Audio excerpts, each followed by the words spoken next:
Foreign से India आती drugs को एयरपोर्ट अथॉरिटीज ने पकड़ लिया है। यह ड्रग्स इनविटेशन के अंदर रखी हुई थी।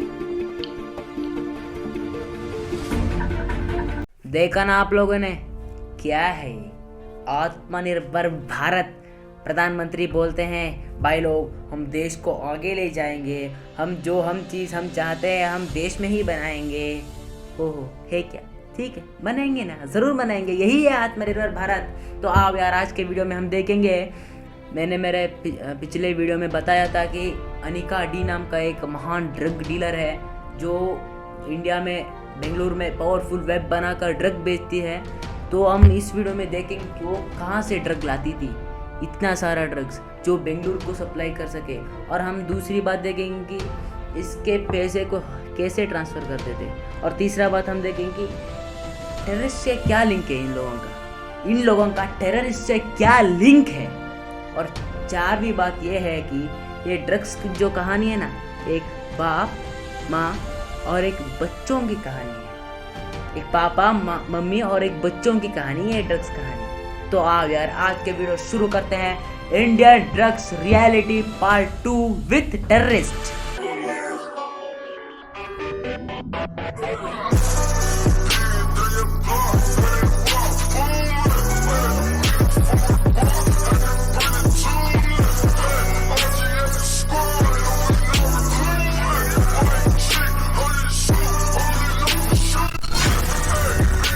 जब एनसीबी ने अनिका पे चार्ज लिया तो वो बहुत सारी बातों को बाहर निकाली, जैसे कि वीआईपीओ के बारे में और बहुत कुछ।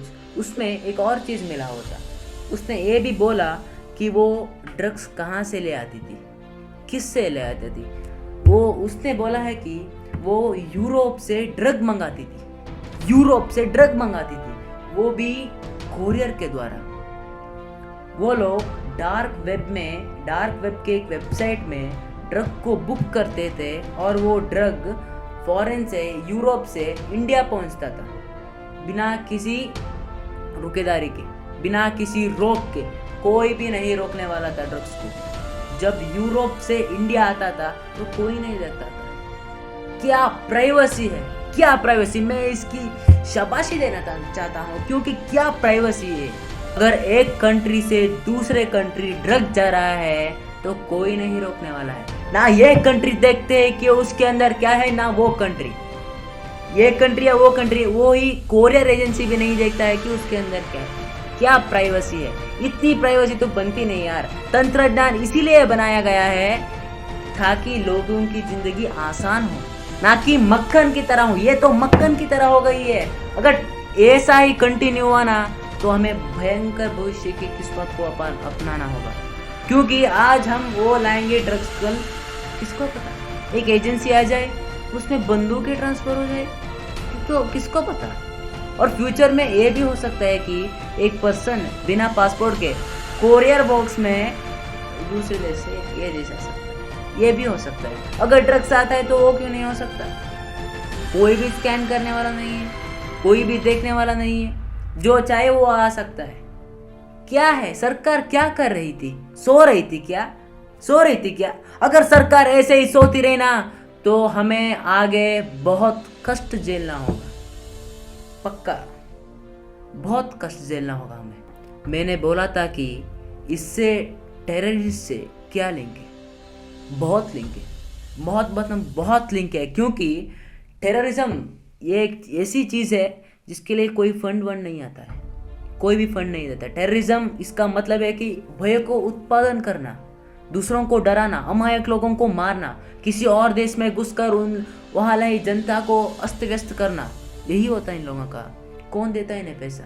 अमेरिका देता है क्या? नहीं, कोई भी देश नहीं चाहता है कि दे, लेकिन उन लोगों को भी पैसा चाहिए ना, उन लोगों को भी टेररिज्म करना है ना, अपनी धर्म के लिए कुर्बानी देनी है ना उन लोगों को। इसलिए उन लोगों ने सोचा कि हम कुछ बड़ा करें, सारे बिजनेसों से भी ज़्यादा, बहुत बड़ा।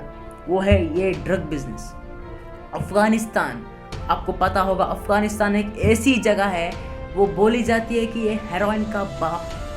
पूरी दुनिया में डिस्ट्रीब्यूट हुए आधे से ज़्यादा % हेरोइन ड्रग्स आता है अफगानिस्तान से और कुछ भाग आता है पाकिस्तान से। ये दो ऐसी कंट्रियां हैं जिनसे ड्रग ऐसी फैली हुई है कि बहुत भयंकर फैली हुई है, बहुत भयंकर। ये इतने सारे पैसों का क्या करेंगे, क्या करेंगे ये लोग? इतने सारा पैसे आता है ना, ड्रग्स पाकिस्तान से इंडिया आता है, म्यांमार जाता है, नॉर्थ अमेरिका, साउथ अमेरिका, सभी जगह जाता है, बहुत सारा पैसा हो जाता है। ये इन्वेस्ट करते हैं टेररिज्म पर, ये दूसरे कंट्री पे इन्वेस्ट करते हैं, वहाँ घुसते हैं, मारते हैं। इस सब कुछ का मूल है ड्रग्स, ये सब कुछ का टेररिज्म का मूल है ड्रग्स। अगर भारत का बंदा ड्रग्स लेना बंद कर दिया तो भारत के बॉर्डर में रहे नौजवान सैनिक सुरक्षित रहेंगे। मैं एक घोषणा करता हूँ, पक्का रहेंगे, क्योंकि कोई भी कंट्री के पास इतने पैसा नहीं है कि वो अपने चाह से टेररिज्म पर डाले, नहीं है, बिल्कुल नहीं है। अगर भारत का बंदा, अगर भारत के ड्रग पेडलर ड्रग को सेल करना बंद करेंगे तो पक्का नौजवान सेफ रहेंगे। हमें माना जाता है कि इन सारे ड्रग्स का बाप है अफगानिस्तान, माँ है पाकिस्तान, और बच्चे हैं वो ड्रग पेडलर्स, वो वीआईपी ड्रग पेडलर्स जो इंडिया में है। वही है ना उन लोगों का बच्चे, वही लाते हैं ना दूसरे कंट्री से ड्रग लाते हैं, यहाँ बेचते हैं। पैसा किसे देते हैं? टेररिज्म को देते हैं, उसे सपोर्ट करते हैं। ड्रग्स को लेना इसका मतलब होता है कि टेररिज्म को सपोर्ट करना, भारत के नौजवान सैनिकों के प्राण लेना, इसी का है तो मतलब है। पाकिस्तान क्यों करती है? अगर पाकिस्तान के पास पैसा नहीं है तो आतंकवादियों के हमारे देश के अंदर कैसे भेजेंगे, कैसे भेजेंगे? उन लोगों को बंदूक कैसे प्रोवाइड करेंगे? नहीं ना, सब कुछ बंद हो जाएगा।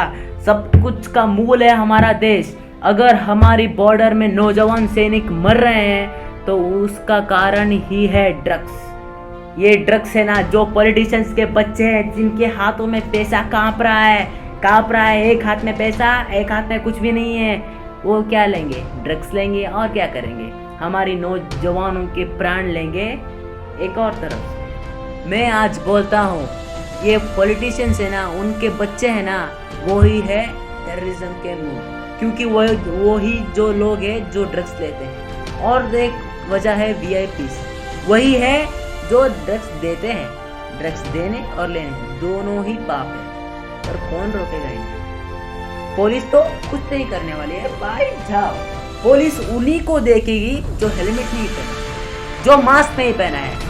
500 रुपए दो भाई, 500 रुपए दो, तूने मास्क नहीं पहना है बोलो। अगर ये ड्रग्स बेच रही तो चुपचाप, कुछ भी बात नहीं करेंगे वो लोग। मुझे पता है, जरूर पता है, कुछ नहीं होने वाला है। आज मैं बोलूंगा आपके सामने, आप याद रखेंगे, 2 दिन भूल जाएंगे। पैसा हो तो क्या करेंगे वो लोग? पॉलिटिशियंस भी क्या करेंगे ना, अपने बच्चों को देंगे, वो क्या करेंगे?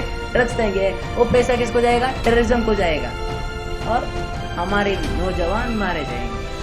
यही तो हो रहा है आज का, क्या बताऊं मैं आपको, यही तो हो रहा है। हम क्या कर सकते हैं? बस एक चीज कर सकते हैं, हम अवेयरनेस क्रिएट कर सकते हैं। ड्रग्स को मत लो भाई, मत लो, क्योंकि इसका पैसा जाता है टेररिस्ट को, हमारे नौजवान मारे जाते हैं। हम बस ये कह सकते हैं, और क्या कह सकते हैं? वो मानेंगे क्या? जरूर नहीं मानेंगे, जरूर नहीं मानेंगे, पक्का बोलता हूँ, जरूर नहीं मानेंगे। मैं आज आपको एक सूचना देना चाहता हूँ। वो सूचना ये है कि अगर एक बंदा ड्रग्स लेता है तो, अगर वो वीआईपी है तो उसकी पिक्चर मत देखो। अगर वो ड्रग्स बेचता है तो, अगर वो वीआईपी है, पिक्चर बनाता है तो उसके पिक्चर मत देखो, उसे सपोर्ट मत करो।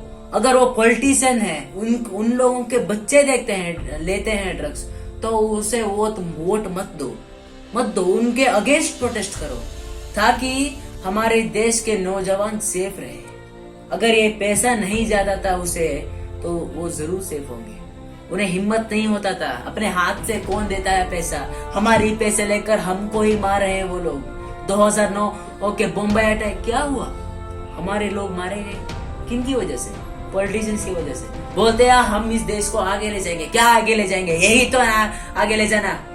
बहुत दुख होता है मुझे जब मैं सोचता हूँ कि इस देश के नौजवान मरते हैं इन पॉलिटिशियन से। मुझे लगता है कि जो पॉलिटिशियन ड्रग्स को सपोर्ट करता है ना, उसे फांसी पर चढ़ाना चाहिए। देखना चाहते हो? क्या आप सुनना चाहते हो? अगर आप दूसरे देश गए भारत से, अगर कोई बंदा बोलता है ए तुम्हारे देश में बहुत ड्रग्स बिकता है ना, क्या आप सुनना चाहते हो? नहीं ना, तो आज ही डिसाइड कर लो। जो वीआईपी इसके पीछे इन्वॉल्व है उन्हें खड़ी से खड़ी सजा देनी चाहिए, ताकि जब एक और बंदा सोचता है ना ड्रग्स बेचने का, तब उसे एहसास होना चाहिए ऐसे होता है, ऐसे होता है। अगर ड्रग्स बेचने से उसे एहसास होना चाहिए। तो आओ यार, आज के लिए बस इतना ही। उम्मीद करता हूँ आपको वीडियो अच्छी लगी होगी। अगर अच्छी लगी है तो भाई लाइक मारो और अपने दोस्तों के साथ शेयर करो और चैनल को सब्सक्राइब करो। एक और वीडियो आना, सस्पेंस है, सस्पेंस। तब तक के लिए गुड बाय।